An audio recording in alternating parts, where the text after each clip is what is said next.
Hello, I'm Sujoy, and we're talking about ESL One Mumbai. If you've been glued to Twitch like I have, you'll know that the games have been interesting. You'll also know that we're heading to the stage now for the rest of the games with a live audience. It's going to be loud because Signify will be playing on stage as the second match of the day. That's going to be fun. But hey, if you've not watched all the games, don't worry. I've got a little recap for you. I want to quickly talk about the group stages and the first round of the playoffs, which we saw earlier today in preparation for the stage. With the withdrawal of certain teams, which we will not name and shame anymore, it looked like Keen Gaming would be the heavy favorites. Of course, they're a tier 1 team amongst teams that are not doing so well. TNC also looking very strong, and Mineski. But really, we would have counted out many of these other names, and maybe we would have counted them out too soon, because Group A, instead of TNC Predator topping this group, it was Team who turned up, and we heard from Eternal Envy that they had no practice, no sleep, didn't know what they were doing, all a mess, but hey, they seemed to come out of it 4-0, having beaten Na'Vi and TNC. No easy feat there. They've been doing incredibly. They topped that group. TNC Predator actually finished in 3rd place, having beaten Complexity, but then lost to both Team and Na'Vi. So yeah, Na'Vi came in 2nd place, so they get to play in the upper bracket. In Group B, though, it was Keen Gaming, as you'd expect. They finished first. Pretty workmanlike job they did. Mineski coming in 2nd, as you expect. Pango being a little bit disappointing, and Signify, the home team, I think they could feel hard done by being in this group with Keen and Mineski. And we'll see them on stage, so maybe they've got a chance to redeem themselves. We also had the upper bracket playoff games. Now, that's where the interesting stuff happened. So first of all, Team and Mineski played, and Mineski pretty much wiped the floor with Team. Again, I would just say that Team really don't seem very prepared for this, and as we get through to the stage, it's entirely possible they'll get their stuff together. E complained that the drafting was awful, and you know what? A little bit of talk tonight, some strategizing. I think we're going to see better things from them tomorrow. But the interesting game, now this is the one I wanted to talk about. This is why I'm making this video, was Keen Gaming versus Na'Vi in the upper bracket. You look at this fixture and you think, no problem, Keen Gaming got this. There's no way Na'Vi are going to beat Keen here. Look at the caliber of the players there. In Game 1, it started as you'd expect with, well, a pretty even laning phase. But at 15 minutes, something incredible happened. Na'Vi just took control. Crystallize on Monkey King, with the backup of his team, just went crazy and ripped through Keen Gaming. Na'Vi, they've got to take a fight. They're going to blow up Kaka almost right away. They do manage to get him. The Winter's Curse is going to be able to slow down both the Tide as well as the OD. Managed to get the double silence on them. Yi now turns, though, on Magical. Is going to be able to get away those refractions. All the left throws him down with Gush. The Ravage is going to go down. Manage to finish off the Wyvern. Lockdown Magical. Long enough. No, actually, Magical is enough for refraction. That means the OD is going to die. Traded out for Magical. Old 11 trying to stop Crystallize, but he's just going to get run down underneath the trees now. Old Chicken, he's trying to make it out as well, but Crystallize nails him with the Nice stun. He's got the Iron Shell as well to be able to burn down not just this core, but the 2 supports. So the buyback from Kaka. Kaka came back for this. It's going to be dieback for him. Give it to him. Give it to him. Crystallize and give him the rampage. Give it to him. Na'Vi had been letting Keen run this show for 15 minutes, and they finally said enough is enough. Let's take back this game. By 28 minutes, they were rocking. They were controlling this map and broke high ground, and it was pretty much over. There's going to be everybody here. That smoke has already popped. Kaka's going to be spotted. Crystallize just jumped forward and popped the BKB. He knows any kind of fight is going to be a good one at this point, as long as they don't get jumped on first. The Winter's Curse on the OT. They immediately follow up with the Boundless Strike, even if it doesn't do the damage. It's the stun that they needed there, just to be able to lock him down. I'll just leave Old 11 for last. You can see Crystallize not even bothering to go for him. He does get knocked out of the trees. The Omni Slash is going to go down, but it just doesn't stay on one person, and that just means a limited amount of damage. The OD, who bought back into this, almost immediately dies. And Old Chicken, same goes with Old 11, man. They just do no damage whatsoever in these fights, and that's why Keen is going to call it. Let's just click Chew. See that he's got Vlad's, almost a Crimson Guard, a Bracer. This guy was an absolute beast. Game 2 went much more as expected, with Keen Gaming targeting Magical in particular in mid. He was just getting shut down anytime he tried to get farm. And we're rapidly seeing that not only is Yursa free farming, but he's getting the +1 off of these hero kills. But back over to mid lane, it's all good, I guess, if top is dying, as long as you're killing mid over and over again. And that's what's happening here. The tower aggro goes on to him, but Yi managed to disjoin it with the remnants and will be able to kill that Lion.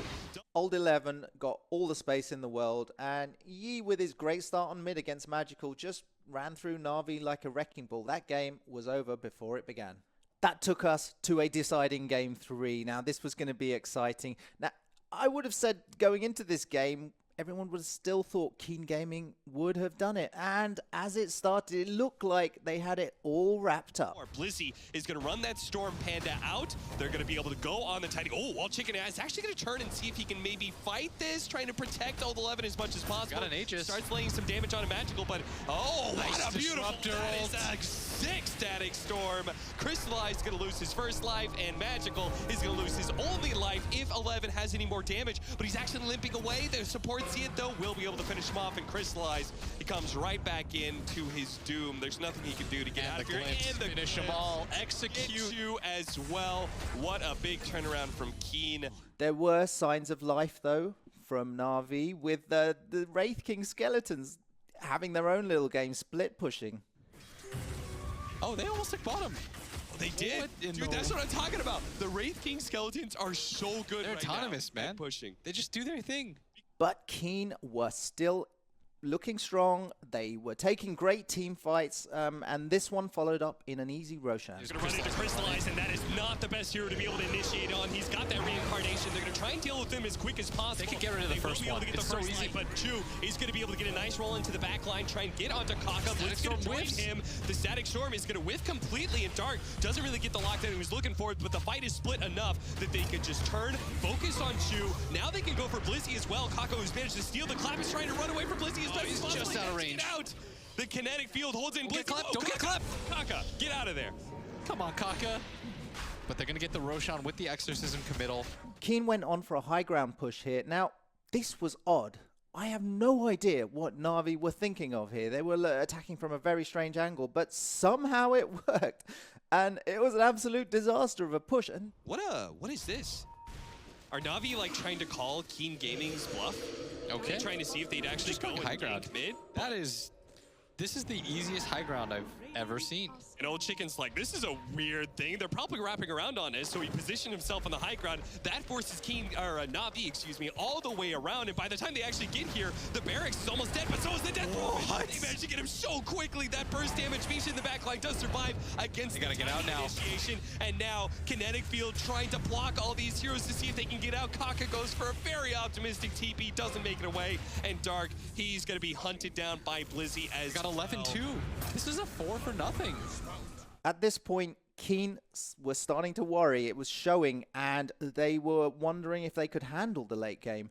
So they may have picked some bad team fights. And in this particular instant, Old Chicken just went for the wrong attack. They got baited into a terrible team fight.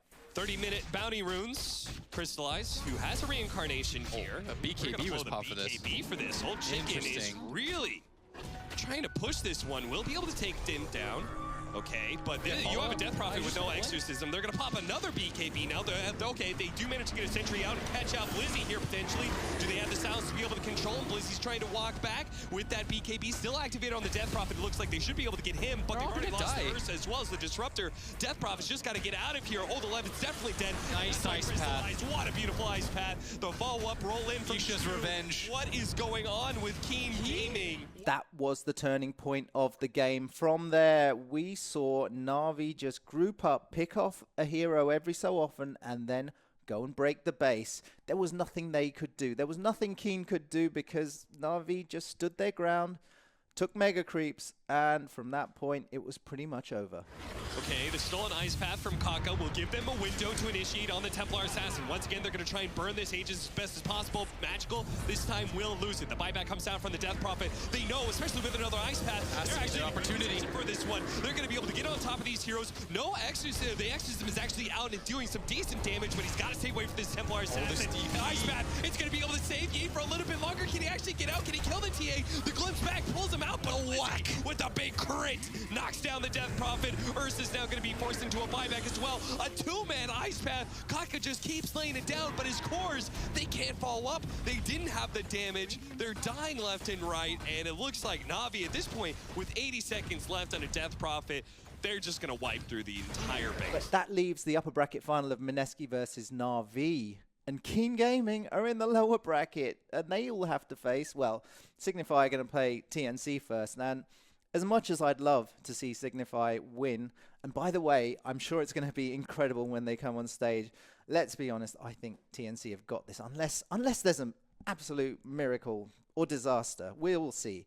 But then the winner of that will play Keen Gaming, which is going to be rough. And it's going to be interesting now with Na'Vi in the upper bracket, and Keen probably gonna romp through the lower bracket and face them, either Mineski or Na'Vi again in the final. But hey, it's all gonna happen on stage. The first international big esports event in India, an ESL One event with amazing talent, amazing casting, amazing teams. I'm really looking forward to it. I hope you're gonna tune in with us and watch all the action in ESL One Mumbai.